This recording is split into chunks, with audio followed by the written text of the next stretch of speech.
Assalamualaikum warahmatullahi wabarakatuh.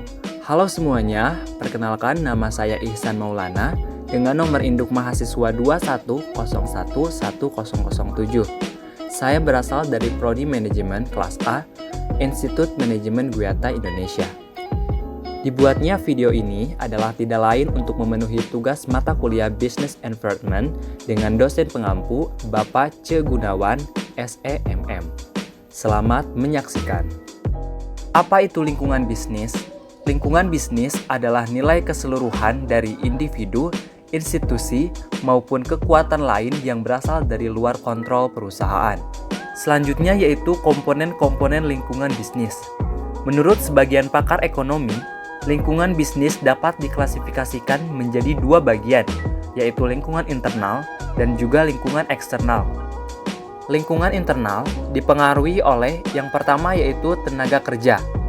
Manusia di sini tidak hanya berperan sebagai tenaga kerja, namun berperan juga sebagai konsumen dari produk perusahaan. Yang kedua yaitu modal, sejumlah uang yang digunakan untuk membeli barang atau bahan untuk membuat suatu produk.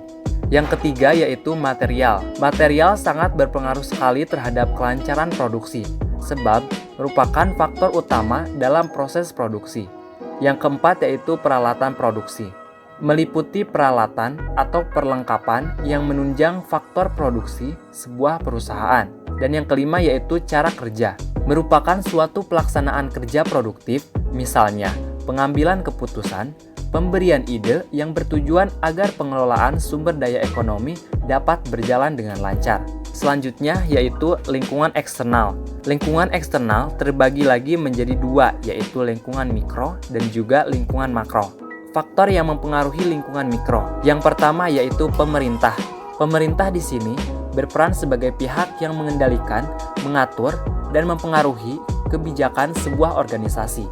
Yang kedua yaitu pemegang saham, berperan penting dalam keberlangsungan bisnis sebuah perusahaan. Yang ketiga yaitu kreditor, menjadi pihak yang mampu menjamin keberlangsungan bisnis sebuah perusahaan.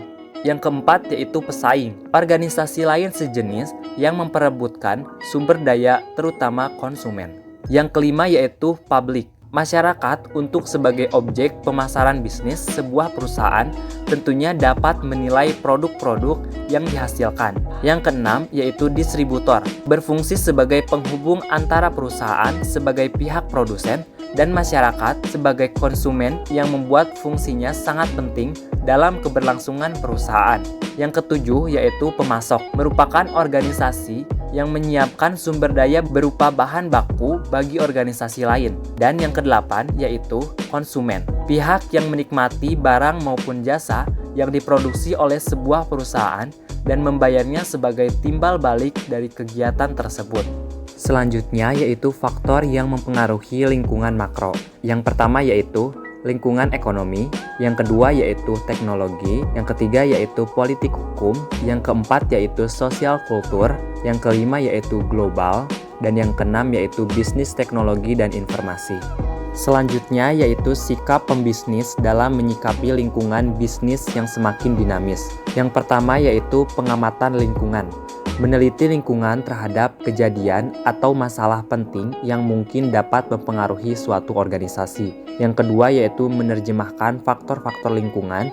Manajer menentukan kejadian dan masalah lingkungan apa yang bermanfaat bagi organisasi. Yang ketiga yaitu menghadapi ancaman dan kesempatan. Setelah pengamatan dan menerjemahkannya sebagai ancaman dan kesempatan, manajer melakukan suatu peta keterkaitan, merangkum hubungan yang didasari antara faktor-faktor lingkungan dan kemungkinan tindakan organisasi.